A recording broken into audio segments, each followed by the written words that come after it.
نہ درد مانگی ہے نہ دوا مانگی ہے، نہ درد مانگی ہے نہ دوا مانگی ہے،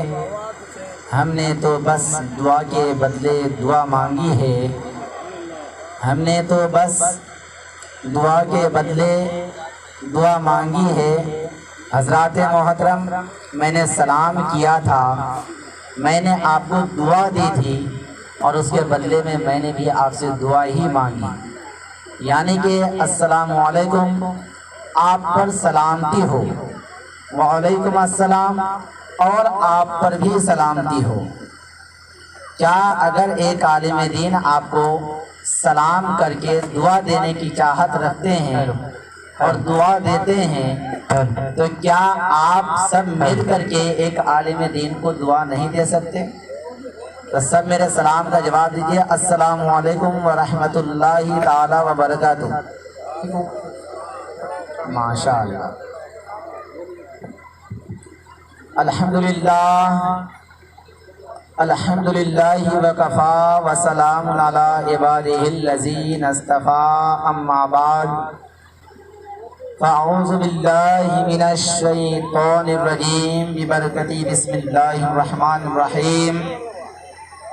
النکاح من سنتی ان رغب فلیس منی، صدق اللہ المولانا العظیم وصدق رسولہ النبی الامین الکریم، ونحن على ذلك لمن الشاہدین والشاکرین والحمد للہ رب العالمین۔ معزز سامعین اکرام، آئیے ہم اور آپ مل کر عقیدت و محبت کے ساتھ درود پاک کا نذرانہ عقیدت پیش کر لیں،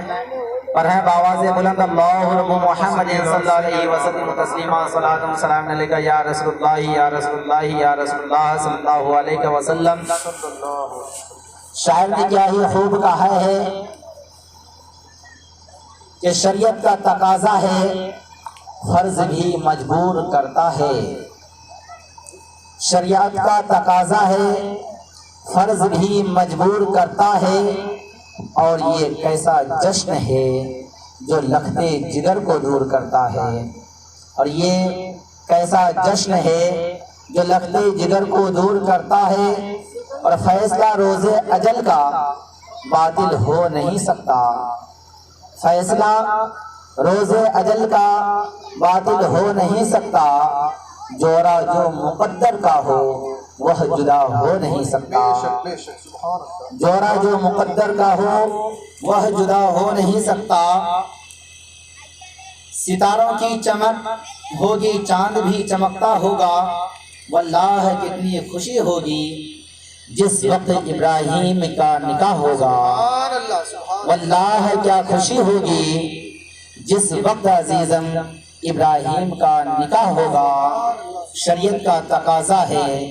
فرض بھی مجبور کرتا ہے، اور یہ کیسا جشن ہے جو لختے جگر کو دور کرتا ہے۔ حضرات محترم، ہمارے آقا علیہ الصلوۃ والتسلیم ارشاد فرماتے ہیں کہ نکاح کرنا میری سنت ہے، اور جس نے نکاح نہیں کیا، نکاح کی طاقت رکھنے کے باوجود بھی، نکاح کی استطاعت رکھنے کے باوجود بھی، جسم میں قوت طاقت رہنے کے باوجود بھی، کھلانے پلانے کی طاقت رکھنے کے باوجود بھی، اگر کوئی انسان نکاح نہیں کرتا ہے وہ ہم میں سے نہیں۔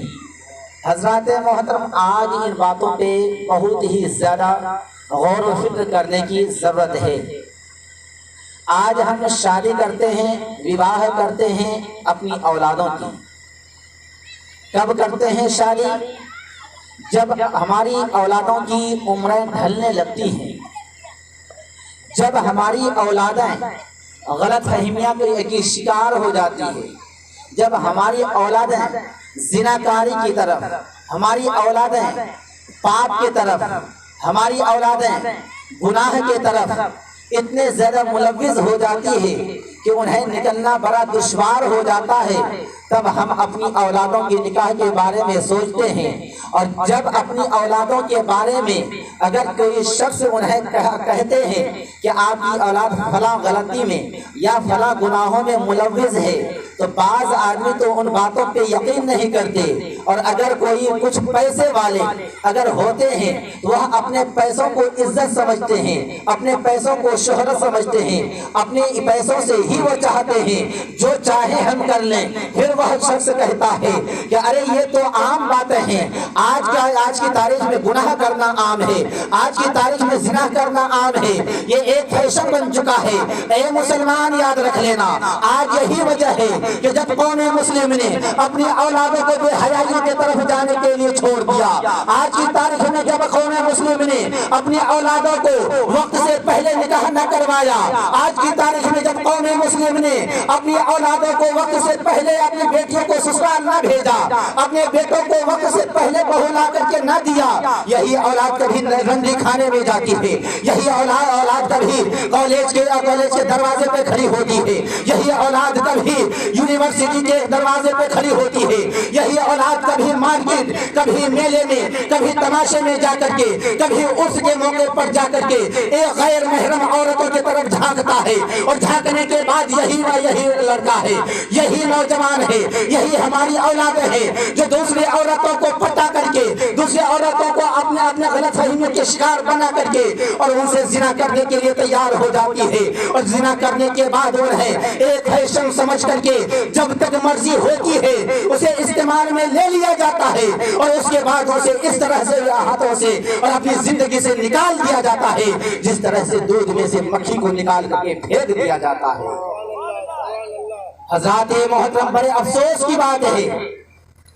آج ہم اپنی عزت کو تلاش کرتے ہیں اپنے گاؤں کے اندر، اپنے سماج کے اندر، اپنے محلے کے اندر اور اپنی دولت کے اندر۔ اے مسلمان یاد رکھ لینا، ہماری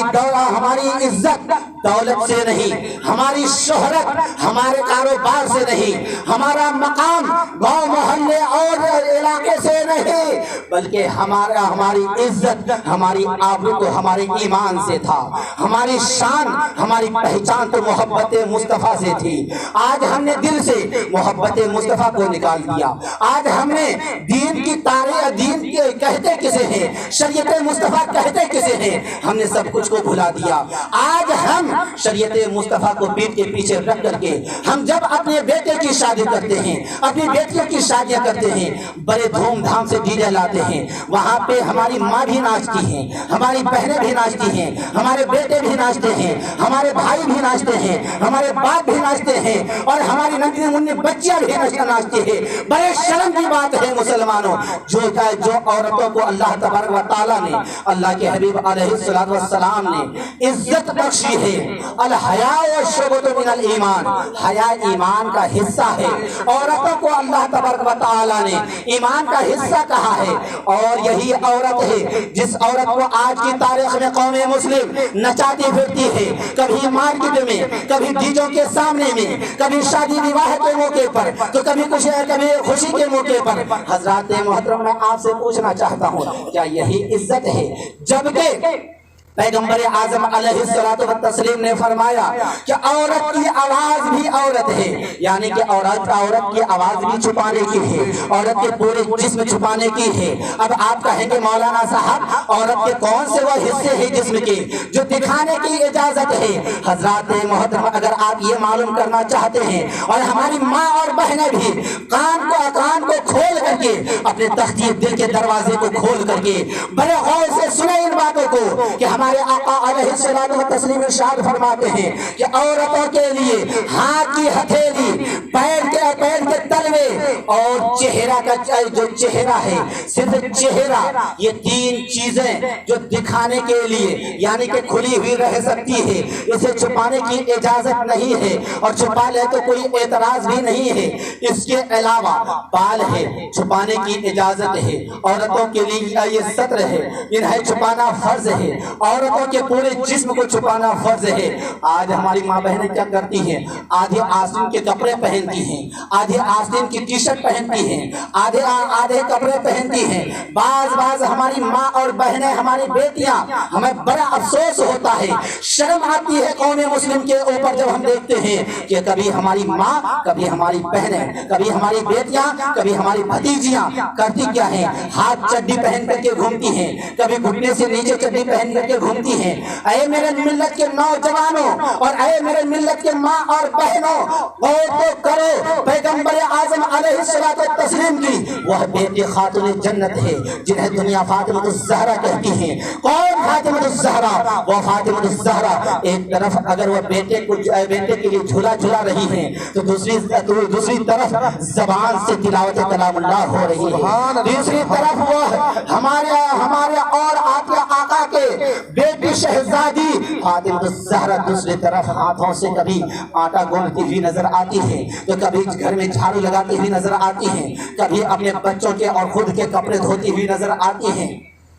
مگر جب ان باتوں پہ غور و فکر کیا جاتا ہے کہ وہاں پہ خاتون جنت فاطمہ الزہرا کا یہ مقام تھا کہ ایک وقت میں 3 کام کیا کرتی تھی، کبھی وہ اپنے بچے کے جھولا جھلاتی تھی، تو کبھی تو وہ تلاوت کلام اللہ کرتی تھی، کبھی ایک طرف وہ کپڑے دھوتی ہیں، کبھی آٹے گوندتی ہیں، کبھی جھاڑو لگاتی ہیں، کبھی دیگر اور دوسرے کام کرتی ہیں۔ اے مسلمانوں، آج ہماری ماں اور بہنوں کے جب حالات کو دیکھیں گے، بیٹے کو جھولا تو جھلاتی ہیں، ہمارا اپنے بچوں کو جھولا تو جھلاتی ہیں، مگر جھولا جھلاتے ہوئے زبان سے کبھی اپنے شوہر کو لعن و طعن کرتی ہوئی نظر آتی ہیں، کبھی اپنے ساس اور سسر کو لعن و طعن کرتی ہوئی نظر آتی ہیں، گالیاں اور بدتمیزیاں کرتی ہوئی نظر آتی ہیں۔ اور کبھی ایسا بھی وقت آتا ہے کہ وہی اولاد جنہیں وہ کھلانے کے لیے آئی ہیں، جنہیں وہ پیار کرنا چاہتی ہیں، اسی اولاد کو برا بھلا کہنے پر وہ مجبور ہو جاتی ہیں۔ اے میری ماں اور بہنوں، آپ کے کردار یہ ہیں، خاتون جنت کے کردار وہ تھے کہ ایک وقت میں وہ بھی 3 کامیں کرتی تھی،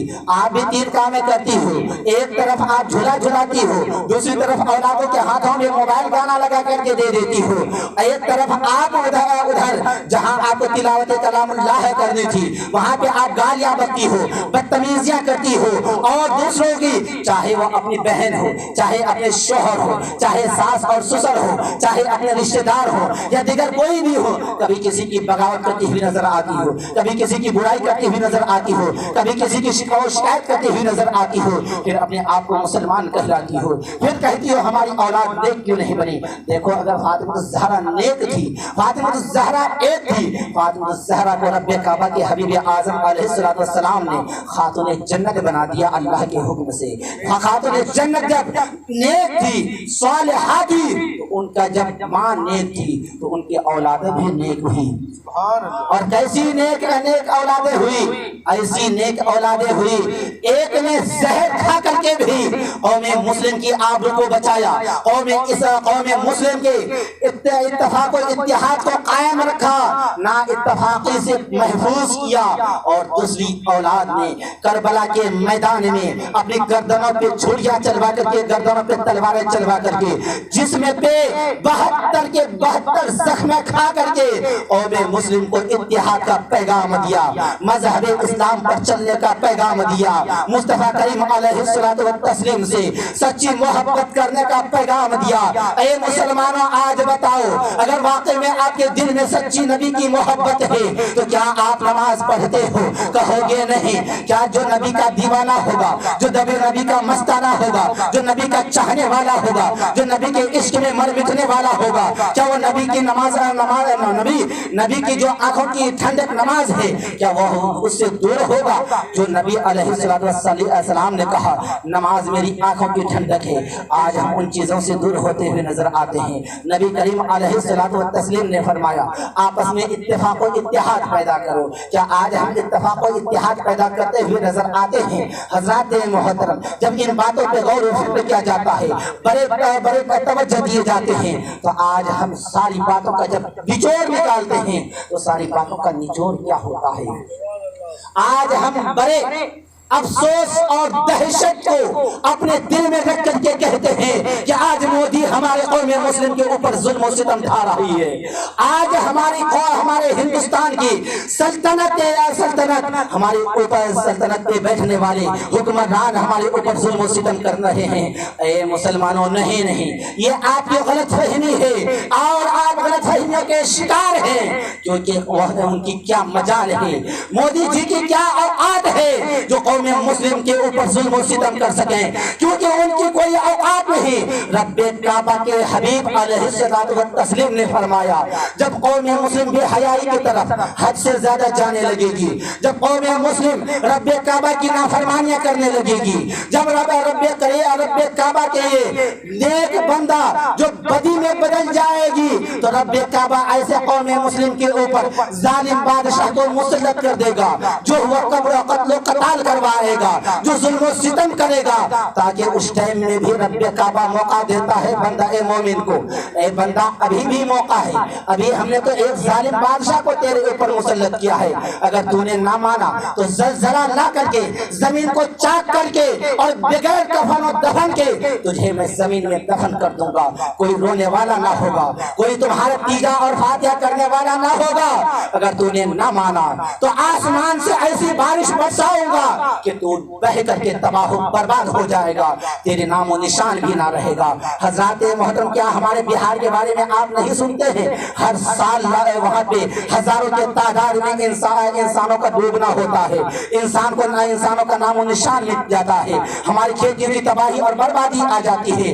اور اسی طرح سے جہاں پہ لے لیجیے راجستھان میں بارش نہ ہونے کے باوجود بھی کبھی کسی بھی طرح سے انسان مر جاتے ہیں، کبھی پھانسی لگا کر کے مر جاتا ہے، کبھی اسے کوئی مار دیا جاتا ہے، کبھی ان کے اوپر ظلم و ستم چاروں طرف سے ڈھایا جاتا ہے تاکہ وہ بے موت مارا جاتا ہے۔ اس کی وجہ کیا ہے مسلمانوں؟ کیا ہم نے کبھی غور و فکر کرنے کی کوشش کی؟ کبھی کوشش نہیں کی۔ یہ صرف یہی ہے کہ ہمارے اعمال اگر درست ہو جائیں تو دنیا کی کوئی طاقت نہیں۔ ارے ایک فرعون آیا تھا، رب کعبہ نے ان کے مقابلے کے لیے وہاں پہ موسیٰ کو بھیجا تھا۔ ارے جب ایک فرعون دوبارہ دنیا میں آئے گا تو رب کعبہ موسیٰ کی طرح کسی اور کو رب کعبہ اپنے محبوب بندے کو بھیج دے گا تاکہ وہ فرعون اور نمرود جیسے شخص اور ظالم و جابر کو نیست و نابود کر دے۔ اے مسلمانوں، اگر ہماری ایمان درست ہو جائے، ہمارے اعمال درست ہو جائے، ہمارے عقیدے درست ہو جائے، ہمارے نظریات درست ہو جائے، پھر دنیا کی کوئی طاقت نہیں جو ہمیں ذلیل کر دے، ہمیں رسوا کر دے۔ حضرات محترم، یہاں پہ